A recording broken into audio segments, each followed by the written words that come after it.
అందరికీ నమస్కారం అండి. దసరా శరన్నవరాత్రులలో బాలా త్రిపుర సుందరి అవతారం ఒకటి. ఈ రోజున బాలలను పూజ చేసి, ఈరోజు బాలలను పూజించడం జరుగుతుంది. ఆ రోజు బాలలను ఎందుకు పూజిస్తారు? ఏ వయసు ఉన్న బాలలను పూజించాలి? అనే విషయాలను ఈ వీడియోలో మనం తెలుసుకుందాము. ముందుగా ఒక చిన్న రిక్వెస్ట్ అండి.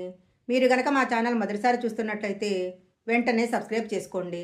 పక్కనే ఉన్న బెల్ ఐకాన్‌ని యాక్టివేషన్ చేసుకుంటే మేము పెట్టే వీడియోలన్నీ కూడా మీకు ముందుగానే నోటిఫికేషన్‌గా వస్తాయి. ఇక లేట్ చేయకుండా దసరా నవరాత్రులలో చిన్నపిల్లలను ఎందుకు పూజించాలో ఇప్పుడు తెలుసుకుందాము. శరన్నవరాత్రుల్లో చిన్నారులకు పూజ చేస్తారు.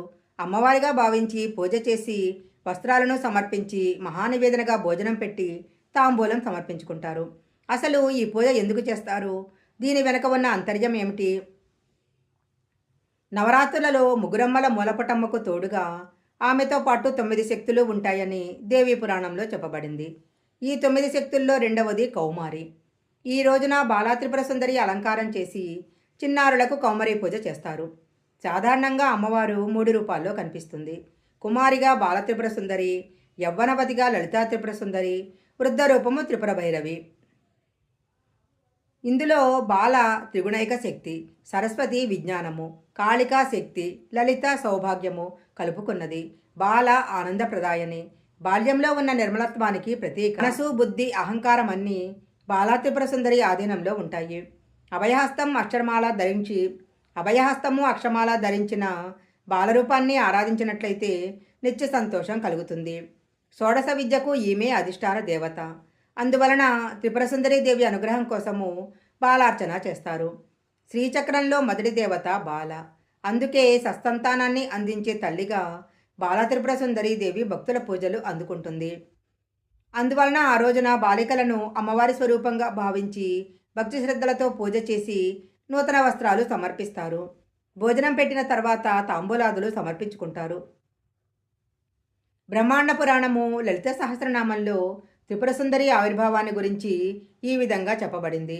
బండాసురుడు అనే రాక్షసుడికి 30 మంది పిల్లలు. వీళ్లంతా అవిద్యావృత్తులకు సంకేతము. ఇంద్రాది దేవతలను నానా బాధలు పెట్టడంతో హంసలలాగే రథంపై వచ్చిన కన్య ఈ 30 మంది బండాసుర పుత్రులను సంహరించింది. కేవలము ఒక్క అర్ధచంద్రాకార బాణంతో సంహరించిందని చెప్తారు.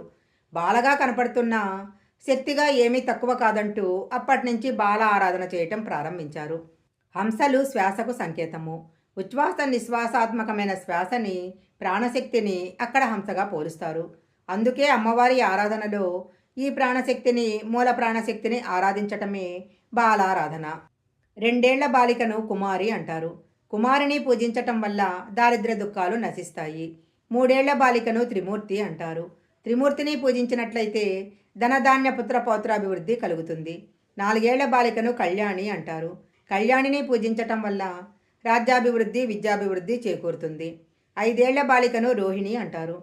రోహిణిని పూజించినట్లయితే ఆరోగ్యం చేకూరుతుంది. 6 ఏళ్ల బాలికను కాళిక అంటారు. కాళికను పూజించటం వల్ల శత్రునాశనం జరుగుతుంది. 7 ఏళ్ల బాలికను చండిక అంటారు. ఈ అమ్మను పూజిస్తే పేదరికం తొలగి ఐశ్వర్యం కలుగుతుంది. 8 సంవత్సరాల బాలికను శాంభవి అంటారు. ఈ వయసు బాలికను పూజిస్తే ప్రతి పనిలో కూడా ఆటంకాలు తొలగి అనుకూలత ఏర్పడుతుంది. 9 ఏళ్ల పాపను దుర్గా అంటారు. ఈ అమ్మను పూజించినట్లయితే అన్ని రకాల సుఖ సంతోషాలు కలుగుతాయి. ఈ వీడియోలో చెప్పిన విధంగా నవరాత్రుల్లో బాలను గనక పూజించినట్లయితే తప్పకుండా అమ్మవారి అనుగ్రహం కలుగుతుంది. ఈ వీడియో గనక మీకు నచ్చినట్లయితే లైక్ చేయండి, షేర్ చేయండి. ఇలాంటి మరిన్ని వీడియోల కోసం మా ఛానల్ సబ్స్క్రైబ్ చేసుకోండి. పక్కనే ఉన్న బెల్ ఐకాన్ని యాక్టివేషన్ చేసుకుంటే మేము పెట్టే వీడియోలన్నీ కూడా మీకు ముందుగానే నోటిఫికేషన్గా వస్తాయి. మరొక మంచి వీడియోతో మళ్ళీ కలుసుకుందాం.